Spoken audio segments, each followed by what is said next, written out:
ආයුබෝවන් 2026 ලෝක කුසලන් ක්‍රිකට් තරඟාවලිය අද දිනේදී ශ්‍රී ලංකාව සහ ඉන්දියාවේදී උත්කර්ෂවත් අන්දමින් ආරම්භ වෙනවා. තරඟාවලියේ සජීවී උණුසුම සමග ලෝපුරා ප්‍රේක්ෂකයින් එක්වමින් සිටින මේ මොහොතේ ශ්‍රී ලාංකීය ප්‍රේක්ෂකයින් හට ඕනෑම ස්ථානයක සිට සජීවීව තරඟ නැරඹිය හැකි නිල සහ පහසුම ක්‍රමය පිළිබඳව දැන් අප විමසා බලමු. මෙවර ලෝක කුසලන් තරඟාවලිය ජංගම දුරකථනය හරහා සජීවීව නැරඹීම සඳහා වූ සුවිශේෂී අවස්ථාවක් ඩයලොග් ප්ලේ ඇප් එක හරහා දැන් සලසා තිබෙනවා.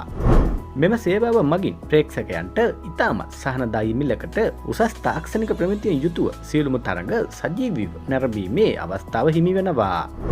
මෙහි ඇති සුවිශේෂී කරුණු කීපයක් පිළිබඳව අවධානය යොමු කිරීමේදී මුළු මාසයක් සඳහාම සජීවී විකාශය නැරඹීමට අය කරනු ලබන්නේ රුපියල් 278ක් වැනි ඉතාමත් අවම මුදලක් පමණයි.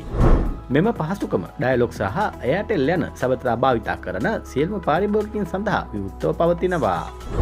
තම ජංගම දුරකථනයට සිදු කරනු ලබන රේලෝඩ් කිරීමක් මගින් මේ පහසුවෙන් සක්‍රිය කර ගැනීමට හැකියාව පවතිනවා.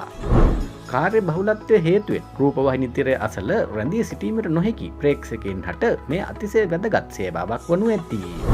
අපේම මව්බිමේ පැවැත්වෙන මෙවර තරඟාවලියේ එක් මොහොතක් හෝ මග නොහැර සජීවී අත්දැකීම් විඳීමට මෙමගින් ඔබට අවස්ථාව හිමි වෙනවා. ලෝක කුසලන තරඟාවලියේ එසන පුවත් සහ තීරණාත්මක තොරතුරු දැන ගැනීම සඳහා චතු ක්‍රිකට් නාලිකාව සබ්ස්ක්‍රයිබ් කර දිගටම රැඳී සිටින්න. අලුත්ම ක්‍රීඩා තොරතුරකින් නැවත හමු වෙනකන් ඔබට සුබ දවසක්.